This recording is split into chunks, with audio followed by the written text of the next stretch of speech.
Ben Fogle, Kim and Jim on Wilderness Island. How many of us fulfill our dreams, asks Ben Fogle, pointedly.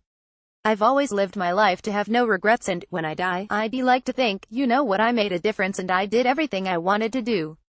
But so many people won't necessarily have done that. And that's really sad. The adventurer and presenter's dogged admission isn't without reason. We're discussing the premise behind his hit Channel 5 show, New Lives in the Wild, in which he travels the corners of the globe to meet people who have turned their backs on the daily grind. The world is quite angry right now, isn't it? Fogle43 continues. We're reading it all the time. It's never been so divided, and this kind of simmering anger that manifests itself on the internet, it's so unhealthy. For me, the wilderness on one hand is very black and white. It's going to either be rainy, or it's going to be dry. You're either going to be cold, or you're going to be hot.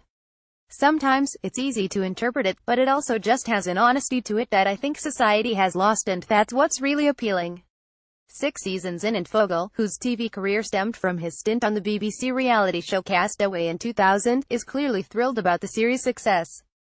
During this run, he will join another set of brave individuals who have chosen to venture down an alternative path to everyday life, from Egyptian farms on the edge of the Sahara Desert and the vast wilderness of Australia. Don't miss the moving story of Jim and Kim in episode 1, to the foothills of the Spanish mountains and even a floating island off the Canadian coast.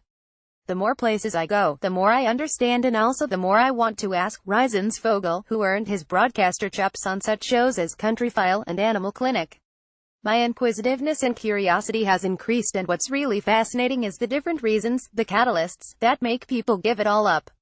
Above all else, the unifying trait, he notes, is the supreme happiness of everyone he meets. I think so many of us dream of breaking free from the manic expectation in society, he begins, passionately. Now, more than ever, people are trying to earn enough money to be able to pay their mortgage or pay their rent, and then have enough money to pay for the latest technology. I've got this real problem with planned obsolescence, that everything is made to only last for a year. So, Apple only produce a phone that lasts for 1 year and then they will upgrade it. Planned obsolescence is symbolic of why the wilderness is where we belong. London. Ben Fogle lives in his own urban retreat in Kensington, a house he shares with his wife Marina and 2 young children, Ludo and Iona. Can he ever see himself jacking it all in and waving goodbye to the rat race? Yeah, for sure.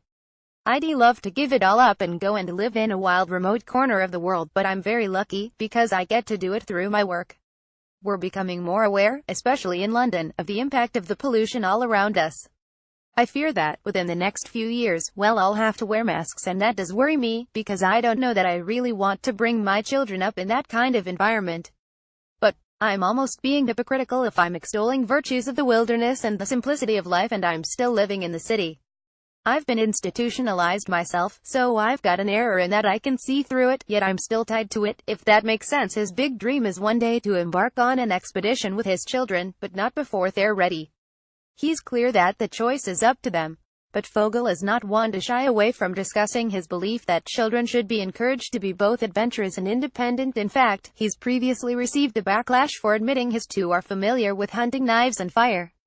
I lacked confidence as a child, mainly because I was so hopeless at academia. So, for me, all those failings led to a massive feeling of inferiority, and what gave me my confidence was independence when my parents sent me to boarding school. I've said this many times, and I feel even more militant about it. The health and safety obsessed mollycoddling society we live in now is ridiculous. We have to let children get out, get messy and bruise their knees. They have to learn by experience. Ben Fogle. New Lives in the Wild, Channel 5, Tuesday, 9 p.m. Belfast Telegraph.